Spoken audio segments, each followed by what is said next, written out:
Bem-vindo ao programa do INSPIR.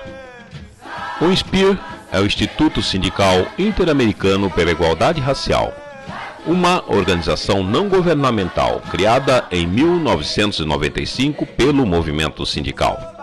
Fazem parte do INSPIR as três maiores centrais sindicais brasileiras: a CUT, Central Única dos Trabalhadores, a FS, Força Sindical, e a UGT, União Geral dos Trabalhadores. Compõe ainda a direção do INSPIR, The American Federation of Labor and Congress of Industrial Organizations, a FLCU, Central Sindical dos Estados Unidos, e a CSA, Confederación Sindical de Trabajadores e Trabajadoras de las Américas, CSA, que congrega as centrais sindicais das três Américas. O objetivo do INSPIR é contribuir na promoção da igualdade racial e combater a discriminação no mundo do trabalho e na sociedade como um todo. Nosso programa busca dar voz aos inúmeros ativistas sindicais, de movimentos sindicais, lideranças políticas e intelectuais que militam por um país com igualdade de direitos e oportunidade para todos.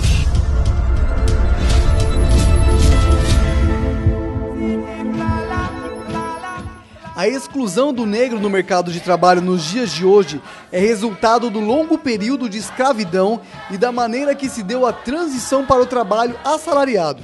Ramatiz, presidente do INSPIR, em suas pesquisas de mestrado e doutorado, estudou as origens da marginalização a que o negro foi submetido no final do período escravista. Numa entrevista ao programa Visão Trabalhista em Debate, da TV Osasco, ele aborda com detalhe os mecanismos e as consequências daquela exclusão.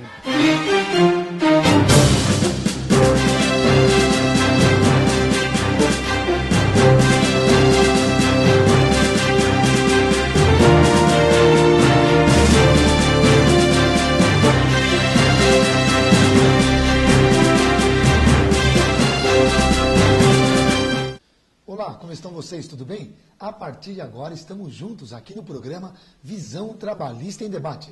Eu lembro a você, telespectador, que a sua participação é fundamental para nós. Então clique no nosso e-mail e participe do programa visãoemdebate@ig.com.br. Este programa é uma realização do Sindicato dos Metalúrgicos de Osasco e região. Sindicato esse que está pertinho de você, na rua Erasmo Braga, número 310, em Presidente Altino. O telefone está aí no seu vídeo, 3651-7200. Ligue e se informe e conheça mais os projetos do sindicato. O programa Visão Trabalhista em Debate agora está disponível na internet. Acesse o nosso portal www.sindimetal.org.br. Clicando na página do sindicato, você vai poder assistir esse e outros programas da nossa grade, além de, claro, acompanhar as notícias e matérias que são preparadas com exclusividades para você, trabalhador e trabalhadora. Participe! Há 125 anos era assinada a Lei Áurea, que concedeu liberdade aos escravos, mas até hoje os negros ainda sofrem com as desigualdades. E para entender mais sobre o fim da escravidão e sobre a situação dos negros após a abolição, recebemos Ramatiz Jacino, que é professor da rede pública estadual, mestre e doutor em História Econômica pela USP e presidente do INSPIR, Instituto Sindical Interamericano pela Igualdade Racial. Ramatiz, seja bem-vindo aos estúdios da TV Osasco e obrigado desde já por ter aceito o nosso convite. Olá, Eduardo. Olá, telespectadores. Eu que agradeço o convite. É sempre muito agradável e produtivo a gente participar de um programa que é iniciativa do movimento sindical, né? Sem dúvida. Eu queria começar com o senhor perguntando quais foram as consequências que a escravidão trouxe para o Brasil. Olha, a escravidão trouxe para o Brasil consequências para o Brasil e para a África também, né, consequências bastante dramáticas. É necessário lembrar, para início de conversa, que o trabalho escravo no Brasil durou 350 anos e toda a riqueza que foi produzida desde então foi através do trabalho escravo. A construção da riqueza do nosso país ela é resultado de dois crimes hediondos, na minha concepção. O ataque, o roubo das terras indígenas e o massacre dos indígenas e o sequestro de milhões de africanos para trabalharem aqui na condição de escravizados. Então, realmente, as consequências, até hoje nós sofremos as consequências da escravidão. É uma luta árdua, né? Uma luta muito árdua. Agora, muitos negros após libertos não tinham onde trabalhar, não tinham terras próprias, né? Como ficou essa questão? Olha, a transição do trabalho escravo para o trabalho livre foi uma outra tragédia muito específica aqui do Brasil, que foi o fato de que, ao final da escravidão, homens e mulheres negras foram impedidos de continuar exercendo, até mesmo aquelas funções que exerciam no período escravista, continuar exercendo na condição de trabalhadores livres. Houve uma série de impedimentos para que eles continuassem exercendo ou pudessem ter algum novo trabalho na indústria que estava surgindo, porque eles foram preteridos e a classe dominante brasileira preferiu trazer imigrantes, né, espanhóis, italianos, portugueses, alemães, etc., para ocupar o mercado de trabalho onde antes os negros trabalhavam. Qual era a atuação dos negros? Olha, por incrível que pareça, normalmente é comum, né, o senso comum diz que os negros trabalhavam só em serviços mais brutos, etc. Mas, na verdade, pela pesquisa que nós fizemos, a gente pode perceber que os homens e mulheres trabalhadores negros exerciam as mais diversas ocupações. Desde as ocupações mais simples, como trabalho doméstico, jardineiro, carroceiro, carpinteiro, etc., até ocupações mais sofisticadas, como, por exemplo, guarda-livros, que seriam hoje os contadores, os técnicos em contabilidade, caixeiros. Existiam negros que eram escravizados, mas eram professores, eram cirurgiões, dentistas. Então, existia uma série de ocupações que eram exercidas por homens e mulheres negros. As parteiras, né, que também muitas ocupações ligadas à área de saúde, eram exercidas por homens e mulheres negros, mesmo no período da escravidão. E como o negro foi excluído do mercado de trabalho? Pois é, o mercado de trabalho, na transição do trabalho escravo para o trabalho assalariado, ele foi se construindo através da exclusão, usando a exclusão do negro, mas com três focos centrais. Primeiro, houve uma legislação, pelo menos na cidade de São Paulo, onde eu pesquisei, houve uma legislação que explicitamente, que eram as posturas municipais, explicitamente proibiam que os trabalhadores escravizados exercessem algumas ocupações. O segundo foi a preferência por parte dos empregadores por trabalhadores imigrantes. Eu pesquisei e vi muitos anúncios de jornais, no Estadão, no Diário Popular, que explicitamente diziam, precisa-se de ama de leite, por exemplo, que é uma profissão historicamente ocupada por mulheres negras, que não seja preta. Precisa-se de carroceiro, que não seja preta. Precisa de atendente de balcão, que não seja preto. Então, houve essa ação. E, além disso, uma disputa muito grande desses próprios imigrantes com o trabalho assalariado. Porque os imigrantes que vieram para cá, na verdade, eram pessoas que lá na Europa eram muito pobres e vieram para cá beneficiados por ações do governo brasileiro para ocupar esse mercado de trabalho. Então, existia essa preferência por eles. Eu lembro a você, telespectador, que você é o nosso convidado especial. Você pode participar do programa, lembrando, através do nosso e-mail, visãoemdebate@ig.com.br. O tema do programa de hoje, situação dos negros após a abolição. O meu convidado é o professor da Rede Pública Estadual e mestre e doutor em História Econômica pela USP, Ramatiz Jacino. Ramatiz, eu perguntava, você respondia no final do primeiro bloco, eu queria dessa mobilização que os negros, na época, tinham. Essas mobilizações tinham resultado? Olha, as mobilizações tiveram resultado. Todo o resultado dos trabalhadores e trabalhadoras, negros ou brancos, é sempre muito limitado, porque nós vivemos num regime capitalista e mesmo naquela época, que também no início do capitalismo, o poder dos patrões, o poder do Estado é sempre muito grande. Então, existiram muitas mobilizações. Um aspecto que eu acho que é importante destacar, o movimento sindical tem, até nos nossos cursos de formação, tem parte muito daquela ideia que a organização dos trabalhadores no Brasil iniciou com a vinda dos imigrantes, com o surgimento dos sindicatos, os primeiros sindicatos, as organizações anarquistas, etc. Existe um pesquisador baiano, João José Reis, que ele pesquisou o movimento escravista e viu que em 1857, ou seja, muito antes da greve de 1917, 1912, que teve em São Paulo, consideradas as primeiras greves no Brasil, existiu uma greve no recôncavo baiano de trabalhadores escravizados, que tinha pauta de reivindicação, que teve negociação com o proprietário. Então tinha uma série de organizações históricas, muito antes da chegada dos imigrantes, de homens e mulheres negros, de trabalhadores, homens e mulheres negros, escravizados, que muitas vezes a gente esquece e não leva em consideração. Então antes das primeiras greves, como citou, em 1912, em 1917, já em 1857 já existia então, uma greve. Organização, ou seja, não está ligado à questão racial aí, né? Está ligado à questão do trabalho na condição de escravizado. Tá. Né? Não tinha uma pauta especificamente racial, mas quem eram os trabalhadores escravizados eram os negros. Né? Existe alguma política trabalhista para os trabalhadores negros?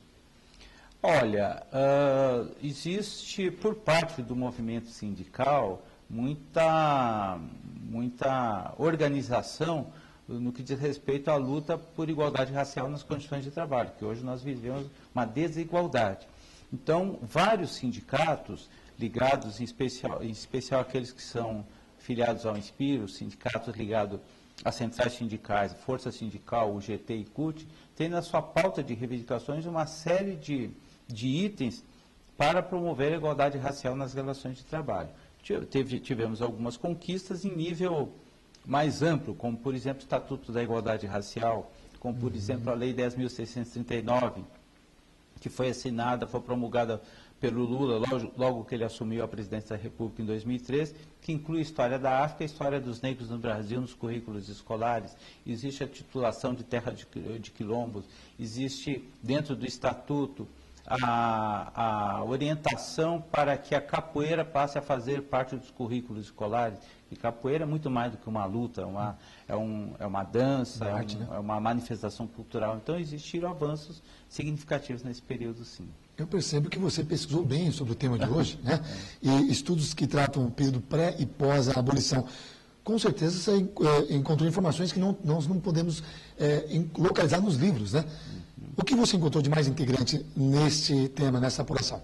O que eu achei mais intrigante ou interessante? Intrigante. Intrigante. O que eu achei de mais intrigante, Eduardo, é como as razões ideológicas que levaram a elite brasileira, em especial a elite cafeeira aqui do estado de São Paulo, a fazer uma opção por uma força de trabalho estrangeira em detrimento de uma força de trabalho que estava aqui.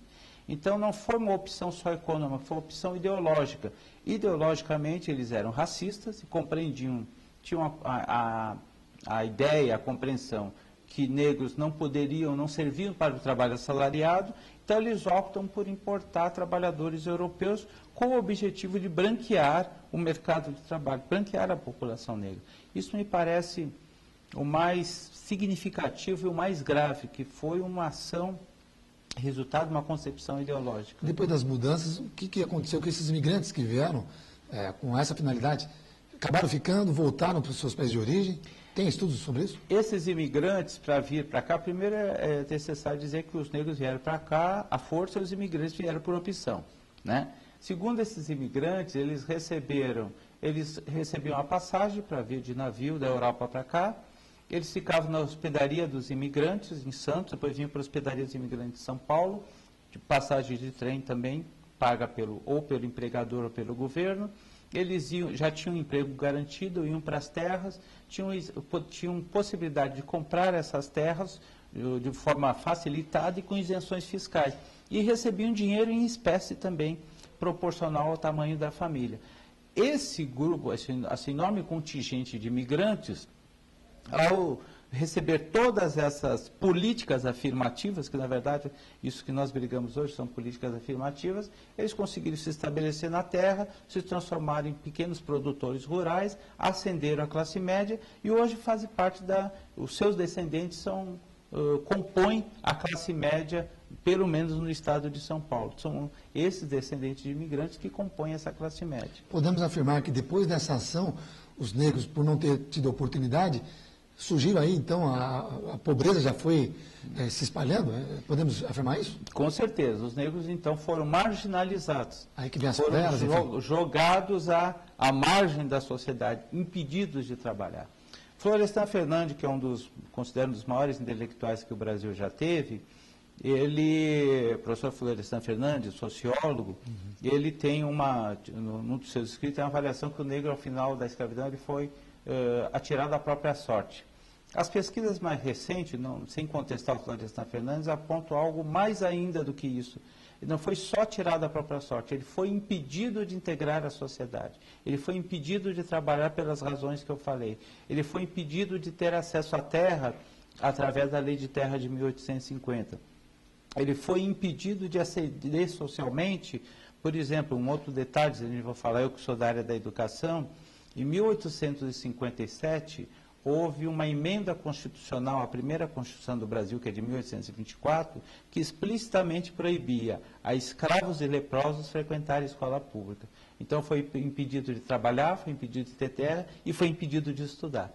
Isso com um conjunto de ações que jogou essa população à marginalidade. Não sei se você vai concordar, tem relação, por exemplo, essa disputa de hoje, né, dos sem terra, tem alguma coisa a ver com relação aos empresários, enfim, que detêm as grandes terras, as áreas de terra? Essa luta vem de lá de trás? Com certeza, vem lá de trás. Porque o Brasil é um dos países, apesar dos enormes avanços que nós tivemos do ponto de vista social, de 2003 para cá, com a derrota do projeto neoliberal e com a ascensão de um tipo de governo democrático popular, o Brasil é um dos países ainda que é campeão de concentração de terra no mundo. Tem pessoas, tem famílias que têm terra que é do tamanho do estado do Paraguai, do Uruguai, tamanho da Argentina, quase, da Argentina não digo, mas pelo menos do Paraguai e do Uruguai tem gente que tem esse pedaço de terra. Enquanto isso, tem pessoas que estão morando embaixo dos viadutos. Quem são as pessoas que estão morando embaixo do viaduto e quem são as pessoas que têm esse enorme pedaço de terra? Os que moram embaixo do viaduto, a maioria são descendentes de africanos escravizados. Quem tem os donos de terra são os descendentes das elites que sempre estiveram no poder econômico e político no país. São os reflexos da história injusta do nosso país. Da história né? injusta. Para você, lá em 1888, o que faltou para a libertação dos escravos ser completa? Em 1888, esse também é uma outra, que a história normalmente é contada sob um ponto de vista, sob um olhar. Okay. E normalmente a história no Brasil foi contada a partir do olhar da classe dominante.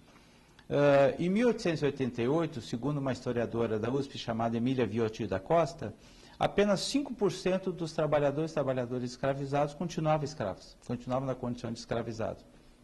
Então essa libertação se deu pelos próprios escravizados, pelas suas lutas, não foi uma dádiva de uma princesa boazinha que ficou com dó e com espírito cristão, foi lá, assinou uma lei e libertou todo mundo. E essa escravidão certamente, esse final da escravidão certamente foi limitadíssimo porque não deu oportunidade de se integrar à sociedade. Ramatiz, nós sabemos que o senhor é um grande pesquisador. Eu queria saber quais as dificuldades que você encontrou na hora de realizar suas pesquisas, se é que encontrou-as. Muitas dificuldades, porque tem uma coisa curiosa, quando acaba a escravidão do ponto de vista legal, todos passaram a ser cidadãos igual perante a lei, embora de fato não eram, mas eram, do ponto de vista legal, eram. Os documentos oficiais, que nós usamos documentos oficiais para fazer nossas pesquisas, não citam mais a cor. Então eu queria pesquisar a cor e o trabalho, quais trabalhos que os negros exerciam nesse período do final da escravidão. Então tem grande dificuldade de achar documentação, e um dos poucos documentos que tem documentação, justamente os documentos da polícia. Porque além dos trabalhadores gerais, as organizações dos trabalhadores como um todo ser tratado como caso de polícia, mais ainda as organizações e as ações da população negra. Então, são nos documentos de polícia que a gente consegue achar a informação da cor e do trabalho. Então, eu pesquisei em torno de 55 mil boletins de ocorrência, utilizei 43 mil e alguma coisa, aqueles que tinham essas informações completas, a cor e a ocupação, para poder mensurar a quantidade de pessoas que exerciam essa ou aquela ocupação. No início da sua resposta, você citou, quando terminou a a escravidão. Por que terminou a escravidão? Por que terminou a escravidão? A escravidão, na minha compreensão, ela acabou por 3 razões principais. Primeiro foi a luta dos negros, dos homens e mulheres negros, que desde que o primeiro homem, a primeira mulher negra, chegou no Brasil na condição de trabalhador escravizado, houve luta. Lutas individuais, fugas, quilombos, insurreições, houve luta. A segunda é porque com o final do tráfico em 1850, que teve a lei de 4 de setembro de 1850, a lei chamada Lei Eusébio de Queiroz, que proíbe o tráfico, com a diminuição da quantidade de escravizados, o preço do escravizado, né, que chamava a peça, subiu. Então começa a se tornar muito caro. E também a questão de que o Império Britânico, que já estava despontando como a grande nação do capitalismo industrial, precisava de mercados. O escravizado ele não compra, ele não tem salário. Então ele era de interesse dos ingleses acabar com a escravidão de maneira que o trabalhador escravizado se transformasse em trabalhador assalariado e pudesse comprar seus produtos. E por último, a lógica do capitalismo. O que o modo de produção escravista faz? Você compra o indivíduo e esse indivíduo é obrigado a trabalhar até morrer para você. Esse indivíduo pode ser pouco produtivo, ele pode adoecer, ele pode morrer e ele pode fugir, o que acontecia muito. No capitalismo, o que acontece? Não se compra a pessoa, se compra-se a força de trabalho. Então, compra-se a força de trabalho. Se aquele indivíduo for pouco produtivo, demite. Se ele adoecer ou morrer, coloca outro no lugar. E se ele fugir também, né, se ele for embora, coloca-se outro no lugar. Então, essas 3 razões combinadas é que levaram, na minha compreensão, ao final da escravidão e não a iniciativa de uma princesa boazinha. Quando você cita os ingleses, talvez seja por isso que os negros, tanto ingleses como nos Estados Unidos, saindo um pouco aqui do Brasil, são mais respeitados ou são mais aceitos? Eu acho que... Ou não muda muito? A Inglaterra é mais uma política internacional da Inglaterra, porque dentro da Inglaterra não houve escravidão, pelo menos de forma significativa. Pode ter existido pontual. Nos Estados Unidos tem uns grandes líderes, como Martin Luther King. Nos Estados Unidos houve escravidão muito parecida com o Brasil. A diferença é que nos Estados Unidos, ao final, uma das diferenças, que ao final da escravidão, houve uma ação do governo americano para tentar dar alguma solução econômica para aqueles trabalhadores que deixaram de ser escravos. Então, toda a família, ao final da escravidão nos Estados Unidos, recebia um lote de terra, recebia uma mula, recebia ferramentas e semente para iniciar o seu processo, para ser pequenos proprietários rurais. No Brasil foi ao contrário, né? Não recebemos nada. Aliás, quem recebe indenização no Brasil são os donos de escravos, porque considera que eles tiveram prejuízo por libertá-los. Não receberam nada, então acabou se criando uma situação de extrema marginalidade no Brasil, diferente dos Estados Unidos. Não quer dizer que nos Estados Unidos os negros estejam em situação boa, mas pelo menos naquele momento tiveram situação bem melhor do que os negros brasileiros. Tá certo.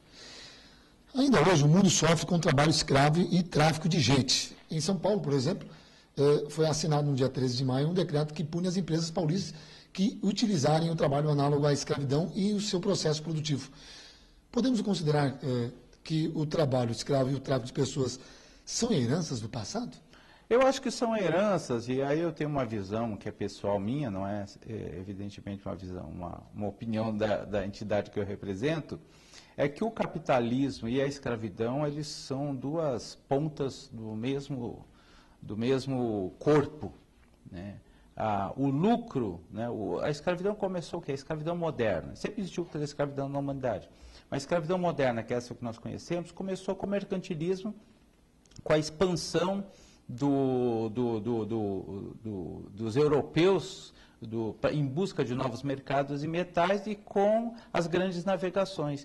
E desde então o capitalismo, que é o lucro a qualquer preço, utilizou-se da escravidão para conseguir mais lucro. Então faz parte da lógica do capitalismo, na minha compreensão, a escravidão. Lógico que tem impedimentos legais que eles tentam burlar algumas vezes, mas não está muito diferenciado da lógica, não. Temos alguns segundos, acredito que vai dar tempo. Em relação ao INSPIR, queria que você comentasse de que forma a entidade age para combater o preconceito e as desigualdades contra os trabalhadores negros. O INSPIR, que é composto pela CUT, UGT e Força, ele tem por sua principal missão procurar formar os dirigentes sindicais, elaborar pautas de reivindicações junto ao setor patronal, de maneira que se diminua a discriminação racial no mundo do trabalho e que se promova ações de igualdade racial no mundo do trabalho. Agora, uma pergunta para cutucar mesmo, né?